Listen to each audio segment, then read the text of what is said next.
Hi friends, welcome back to the channel. I'm finally back on camera. It's so good to be recording on camera again. Although I did enjoy doing my videos like the way I was doing them. That was so much fun. I really enjoyed that. But yeah, I'm back on camera. Welcome back. If you're new here, welcome. My name is Queen Alita, and today I have a word to share with you guys that's based on a dream that I had on April 26th this year. But before I get into it, you know, the usual drill. It's so important that you hear God's voice for yourself. If this is a word that resonates in your spirit, you believe this is what's happening in your life at the moment, and God is speaking to you, please take it to Him and ask Him to confirm it. Speak to Him about it. His voice is the most important voice. He's always willing to hear us. He loves us so much. He can't wait to spend time with us. So yeah, take it to Him. For some of you, God may be confirming what He's already spoken to you about through this word. So I still encourage you to take any questions you have to Him. Ask Him for your specific strategies, what you need to specifically do in your particular situation. His voice is the most important. I cannot stress that enough. This is the most important relationship you can ever have. You and Him. His voice needs to be the main voice in your life, okay? All right, so let me share the dream with you guys. Like I said, I had it on April 26th. In this dream, I was with my sister, and there was a ghost, a short ghost. Can you imagine a short ghost? Anyway, so I knew the ghost was short because it was holding a piece of paper and trying to get our attention. And I just rebuked it, like, no, just go away. It was an easy rebuke, nothing major, no huge fight. It was just like, no, just go away. And then at some point it was like bedtime, and we got into bed. My sister and I were sleeping in the same bed, and she was scared. She was just worried about this ghost, and she thought it was on the bed. So I checked the bed, and I'm like, no, it's not here. Like, there's nothing here. And then what she also saw, there were these curtains right by the window where curtains should be. So the curtains were hanging, but they were thick curtains, and they were very long, so they like piled up on the floor in the bottom. So with the light off, to her it looked scary, so she was afraid of that as well. She was like, you know, seeing things, and I knew it was just the curtains. And that was pretty much the dream, right?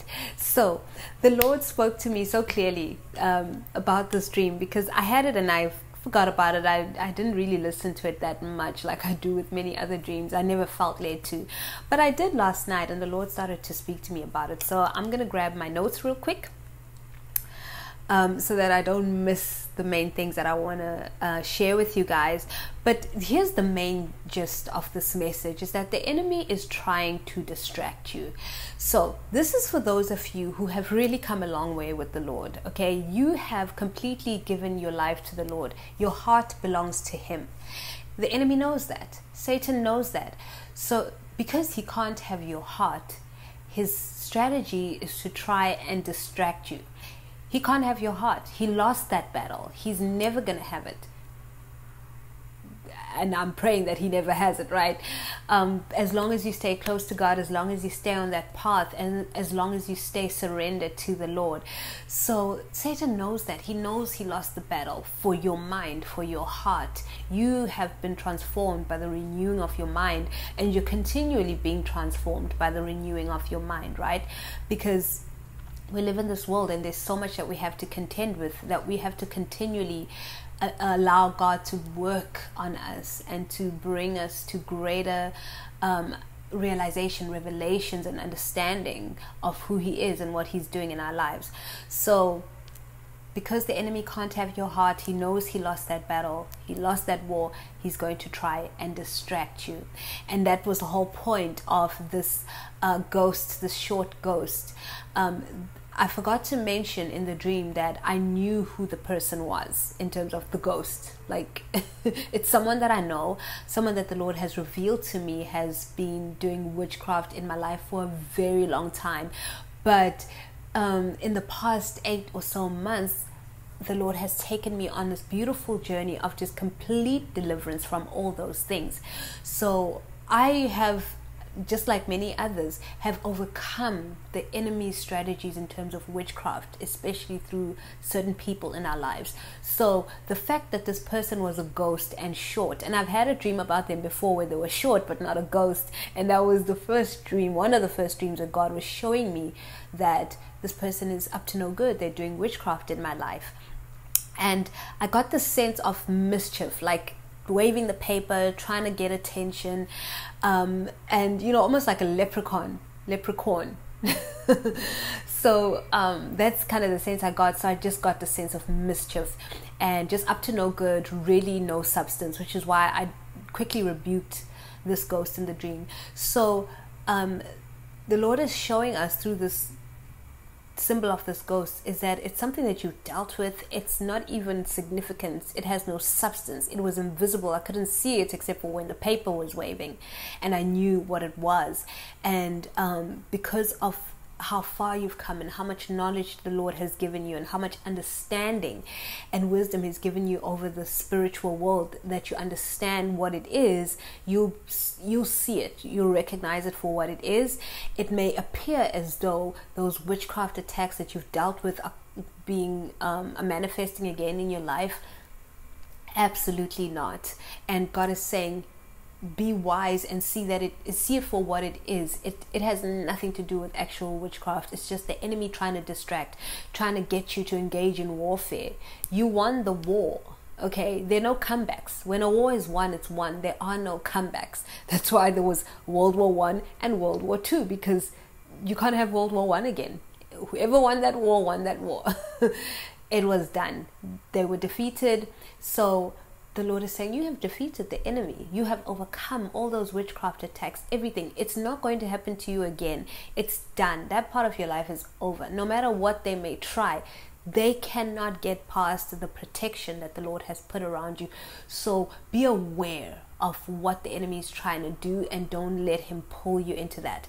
Why the devil does this, right, is that he is still trying to find a way to get you to partner with him. So the moment you start to get sucked in by this seeming attack, it's almost like you're coming into agreement with, hey, this is an actual attack. No, it isn't.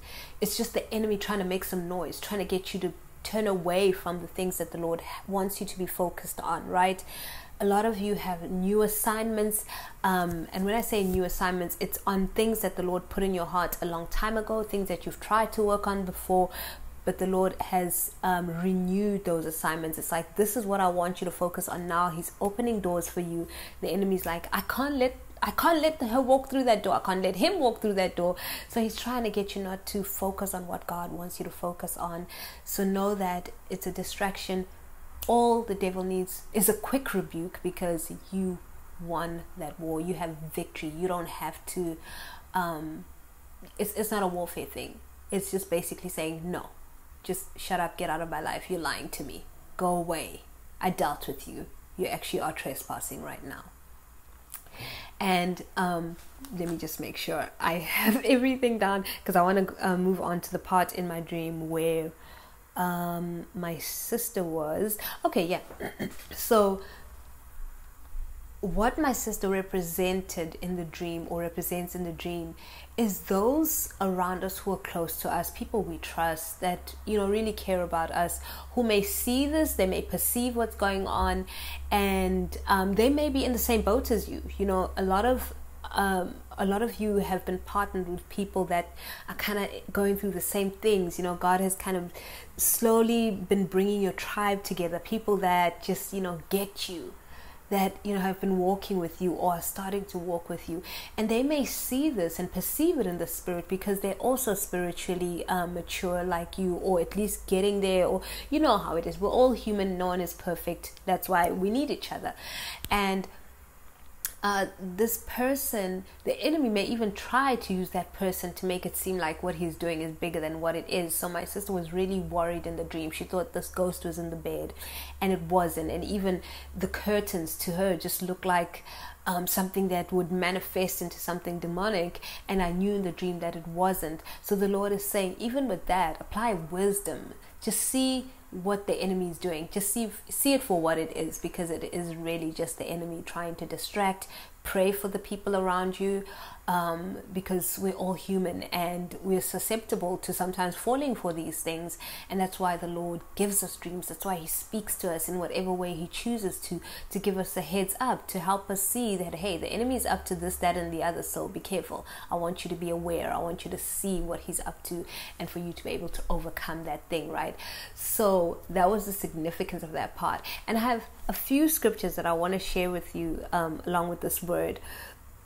Just some beautiful scriptures about just keeping your focus on Jesus, just not being distracted by what the enemy is trying to do, and focusing on what the Lord wants you to be focused on. So the first one is Hebrews 12 verse 2, and it reads as follows: fixing our attention on Jesus, the pioneer, the perfecter of the faith, who, in view of the joy set before him, endured the cross, disregarding its shame, and has sat down at the right hand of the throne of God. I love that imagery. I love everything about that scripture. Jesus endured the cross. But this is really about fixing our attention on him, the one who went through all those things for us so that we can be free. You are free. You won the war. So don't allow yourself to be sucked into unnecessary warfare. It will distract you from what God is trying to do in your life. A lot of the things that the Lord is doing right now are time sensitive in terms of opportunities that he's bringing into your life, doors that he's opening. So you need to pay attention to what he's asking you to.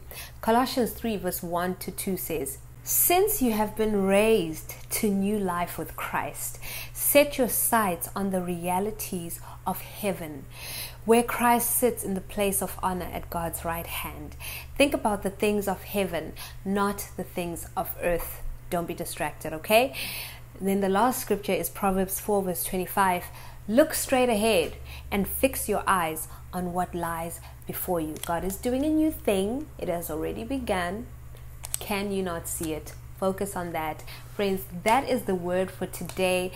I'm so happy to be here, to be back on camera, to talk to you guys again, and just really excited for what God is doing in our lives. If you didn't catch my last video, I shared with everybody that I'm currently in Houston.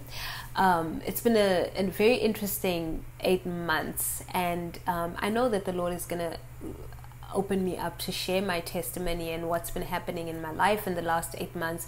I left my home country in August last year, and what can I say? The Lord had me moving in certain places like I never thought I would be traveling, the way the Lord had me traveling, and really taken me out of my comfort zone. He really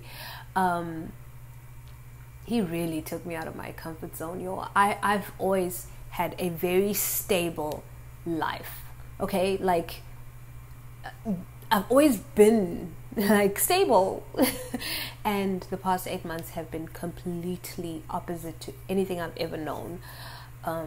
But listen, I got through it.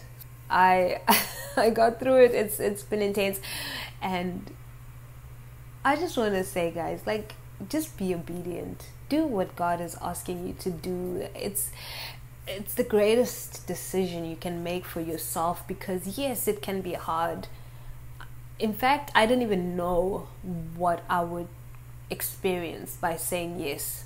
God, do whatever you want. You want me to leave my country?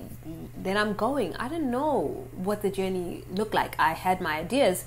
I was completely off, and I had to go through what I went through. I think it's almost 9 months now. Yeah, but anyway, doesn't matter. Well, it matters, but it's not the point.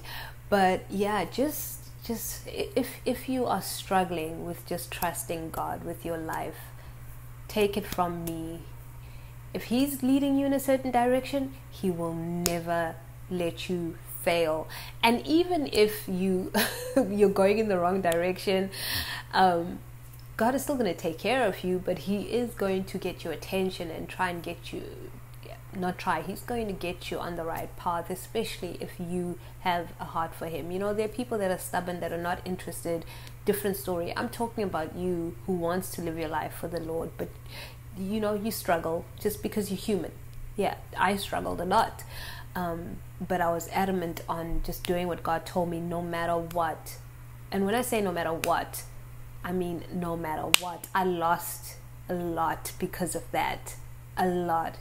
There have been some very painful moments because I had to be like, well, I could do what I want, what would make me feel better, or just follow the Lord and be okay with losing what I've lost. And you know, I know that God is going to restore a lot of it, but some things had to go forever, right? We had to shed them off.